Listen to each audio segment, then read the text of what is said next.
David Bernard, bonjour. Bonjour. Vous êtes le cofondateur d'Assess First. Quel bilan tirez-vous de 2012? Eh bien, 2012 a été une bonne année. Donc, une bonne année dans le sens où on a encore fait 20% de croissance, tant sur la partie recrutement que sur la partie développement.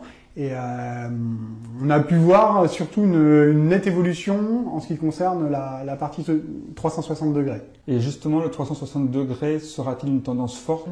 Incontestablement, donc on a vu déjà une grosse évolution depuis l'année dernière et on est appelé sur de plus en plus de projets 360. C'est vrai qu'avant on était surtout sollicité sur des 360 plus ponctuels, donc pour évaluer un manager ici, un manager là. Et là les entreprises souhaitent plutôt déployer le 360 degrés à grande envergure. C'est-à-dire qu'on nous demande de plus en plus d'évaluer toute une ligne managériale par exemple. Comment s'est passé le lancement d'Assess First Express? Alors très bien également. Donc Assess First Express, c'est vrai que c'est une petite révolution. Donc ce qu'on a souhaité faire avec Assess First Express, eh bien c'est permettre aux entreprises, quelle que soit leur taille, eh bien de pouvoir accéder justement à des outils d'évaluation. C'est-à-dire qu'on a créé un outil clé en main. Il suffit simplement d'un accès internet et d'une carte bleue et qui permet tout simplement de se créer un compte, de lancer des évaluations, de régler des évaluations coup par coup.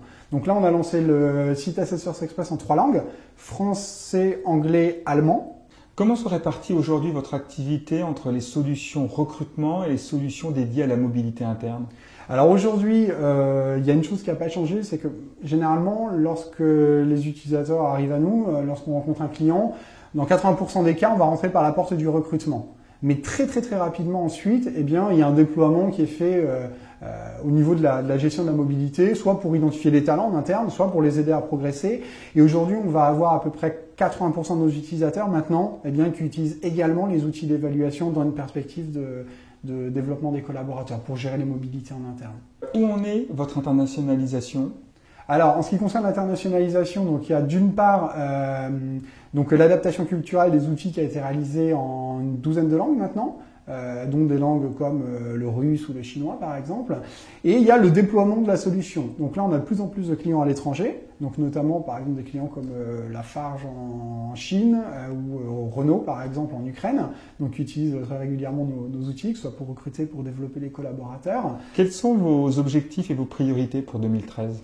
Alors, la priorité, elle va être mise sur le développement de nouvelles solutions, c'est-à-dire qu'on continue toujours à faire évoluer nos solutions. Notamment, on est en train de développer de nouveaux outils d'évaluation des capacités intellectuelles. Ça, c'est une grosse tendance également. C'est-à-dire qu'avant, on était beaucoup sur la partie personnalité, motivation.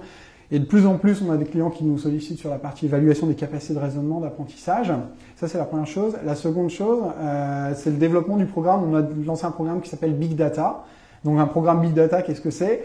C'est tout un programme qui permet d'identifier des modèles prédictifs de la réussite professionnelle qu'on met en place dans les entreprises. C'est-à-dire qu'une entreprise, un centre d'appel va nous solliciter en nous disant voilà, je souhaite identifier plus facilement, plus rapidement quels sont parmi les 5000 candidats que je vois chaque année, ceux qui ont de vraies probabilités de réussir dans la fonction.